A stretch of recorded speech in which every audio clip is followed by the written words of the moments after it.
আসানসোলের গোপালপুরে নার্সামুদা জেকেএস হাইস্কুলে Lions club of Asansol ইস্টের উদ্যোগে অনুষ্ঠিত হল বিশেষ সাইবার ক্রাইম সচেতনতা শিবির।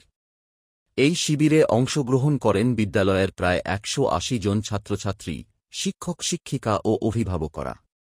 অনুষ্ঠানে উপস্থিত ছিলেন আসানসোল দুর্গাপুর পুলিশ কমিশনারেটের সাইবার ক্রাইম বিভাগের এসআই আফজাল রাজ্জাক ও অসীম সাময়ী, সংস্থার সভাপতি ড সিদ্ধার্থ শঙ্কর সরকার, পাশাপাশি ছিলেন ড লক্ষ্মী সরকার, বিদ্যালয়ের প্রধান শিক্ষক দীপক মুখার্জি সহ আরও অনেকে।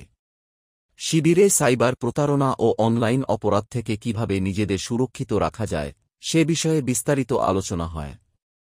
বিশেষজ্ঞরা ছাত্রছাত্রীদের সচেতন করেন বিভিন্ন প্রতারণামূলক কল, মেসেজ ও সোশ্যাল মিডিয়ার ফাঁদ থেকে বাঁচার উপায় নিয়ে। বিদ্যালয়ের ছাত্রছাত্রী থেকে শুরু করে অভিভাবক ও শিক্ষক শিক্ষিকারা এ ধরনের উদ্যোগে অত্যন্ত খুশি। সকলের মতেই এ ধরনের সচেতনতা শিবির সমাজকে আরও নিরাপদ করতে গুরুত্বপূর্ণ ভূমিকা রাখবে।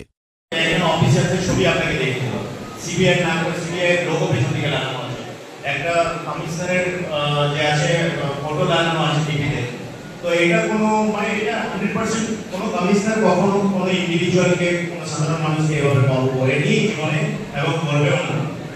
খুব এক্সেপশনাল যদি কিছু হয়ে থাকে বা জেনারেলি কল করে না, আপনি মেনে চলবেন জেনারেলটা যে আপনি 99.9% চান্স থাকে আপনাকে কোনো অফিসিয়াল এভাবে কল করে না। বিশেষ করে বড় অফিসিয়ালরা আমাদের সিনিয়র পুলিশ অফিসাররা কখনোই কল করে না। আমরা কল করবো না যদি আমরা নোটিশ করবো। আমরা Lions club of Asansol east থেকে এসেছিলাম। আমাদের সাইবার ক্রাইম অ্যাওয়ারনেস প্রোগ্রাম ছিল নরসামুদা এইচএস স্কুলে। তো আমরা এখানে আমাদের সাইবার ক্রাইম থেকে দুজন এসআই সাহেব এসেছিলেন এবং ওনারা পুরো প্রোগ্রামটায় এই হলঘরের মধ্যে, স্কুলের হলঘরের মধ্যে করছেন, যেখানে প্রায় ১৭৫-৮০ জন ছিলেন স্টুডেন্ট এবং তাদের গার্জেনরা, স্কুলের টিচিং এবং নন টিচিং স্টাফ সবাই ছিল।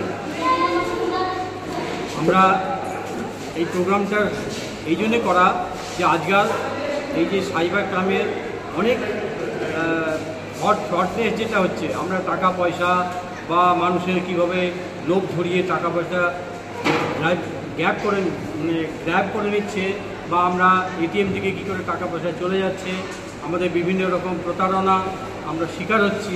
আমাদের বিভিন্ন রকমভাবে সবটাই কিন্তু পয়সার ব্যাপার। এইটা বিভিন্ন ক্রাইম এজেন্ট আছে, তারা এসব করছে। আমরা এসআই সাহেবদের ক্রাইম ব্রাঞ্চ থেকে যারা এসেছিলেন তারা পুরোটাই বললেন